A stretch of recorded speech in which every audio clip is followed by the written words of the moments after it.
यानी कि आपका पैसा बैंक के सबसे ज़्यादा काम आ रहा है, लेकिन आपके बिल्कुल भी काम नहीं आ रहा है। प्यारे दोस्तों, आपको बैंक में उतना पैसा ही रखना चाहिए जो इंस्टेंटली आपकी ज़रूरत का हो या फिर इंस्टेंट कैश रिक्वायरमेंट में काम आए, वो भी इमरजेंसी में। और आपको बचा हुआ पैसा इन अमेजिंग एसेट्स में जरूर इन्वेस्ट करना चाहिए। तो चलिए one by one in assets के बारे में अच्छे से जान लेते हैं।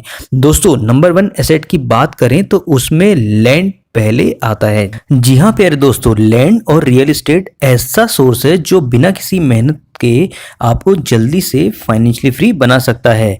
अगर आप किसी भी मिलेनियर या फिर बिलियनियर को देखोगे तो आपको पता चल जाएगा कि उनके मेन बिजनेस के अलावा रियल एस्टेट के बिजनेस भी होते हैं। एग्जाम्पल के लिए रॉबर्ट कियोसाकी को ही ले सकते हैं। ऐसा इसलिए क्योंकि रियल एस्टेट में इन्वेस्ट करने से आप लोगों को कई सारे फायदे होते हैं, जैसे कि आपको टैक्स बेनिफिट मिलता है और इसी के साथ डेप्रिसिएशन और लोन पेमेंट से डिडक्शन भी ले सकते हो। इसी के साथ आपको कैपिटल एप्रिसिएशन भी मिलता है। सबसे बड़ी बात तो ये है, इन्फ्लेशन के साथ साथ आपकी प्रॉपर्टी की वैल्यू भी बढ़ती रहेगी, जिससे आपकी प्रॉपर्टी पर इन्फ्लेशन का कोई भी असर नहीं होगा। और इतना ही नहीं, अदर प्रॉपर्टी के लॉस पर आपको होम लोन कम इंटरेस्ट पर मिल जाता है, जिससे आप यानी कि अदर्स पीपल मनी का यूज कर सकते हैं। और प्यारे दोस्तों, अपने लिए पैसिव इनकम को जनरेट भी कर सकते हो। दोस्तों, इंडिया में जितने भी रिचेस्ट पर्सनैलिटी हैं, चाहे टाटा हो या फिर अडानी, अपने मेन बिजनेस के अलावा रियल एस्टेट में भी काफ़ी पैसा इन्वेस्ट करते हैं। और अगर आपने न्यूज़ में हाल ही में पढ़ा हो तो लोगों ने यूपी में लैंड परचेस किया है, क्योंकि लैंड एक ऐसा रिसोर्स है जो आपको बैठे बैठे करोड़पति बना सकता है। लेकिन अब सवाल ये है, लैंड के लिए तो काफ़ी पैसा चाहिए, लेकिन हमारे पास तो इतने पैसे है ही नहीं।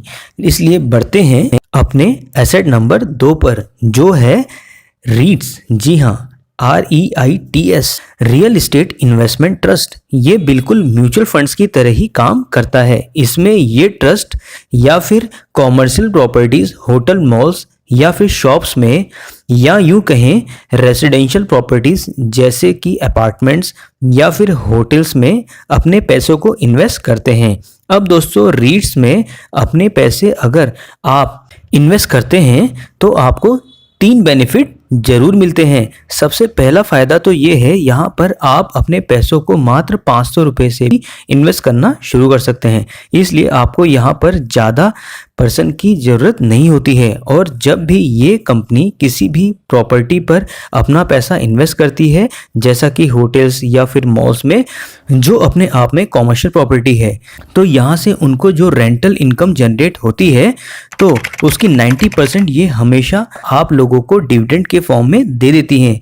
तो यहाँ पर अपने पैसे इन्वेस्ट करने से आपको हमेशा हर मंथ एज अ डिविडेंड के फॉर्म में पैसा मिलता रहेगा। इसका तीसरा फायदा है, जैसे जैसे समय बढ़ता है तो जितनी भी प्रॉपर्टी ये कंपनी खरीदती है उनका प्राइस भी बढ़ता है, जिससे आपको कैपिटल एप्रिसिएशन का फ़ायदा मिलता है और उसका इन्वेस्टमेंट किया हुआ अमाउंट भी ग्रो करता है। इसलिए दोस्तों, अगर आपके पास रियल एस्टेट में पैसा इन्वेस्ट करने को नहीं है तो आपके पास रीट्स एक बढ़िया ऑप्शन है।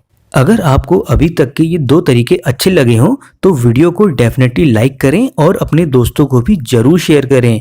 बाकी के बेस्ट पैसिव इनकम सोर्स मैं शेयर करूंगा अपनी दूसरी वीडियो में, जो रहेगा एपिसोड नंबर 2। तो मिलते हैं एक बढ़िया सी अच्छी सी फाइनेंशियल लर्निंग वीडियो में।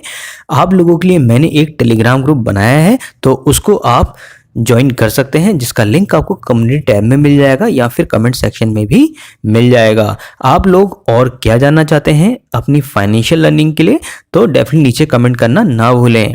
और इससे रिलेटेड, पर्सनल फाइनेंस से रिलेटेड जो भी आपको जानकारी चाहिए या जो भी आपको इन्फॉर्मेशन चाहिए तो नीचे कमेंट कर सकते हैं। धन्यवाद।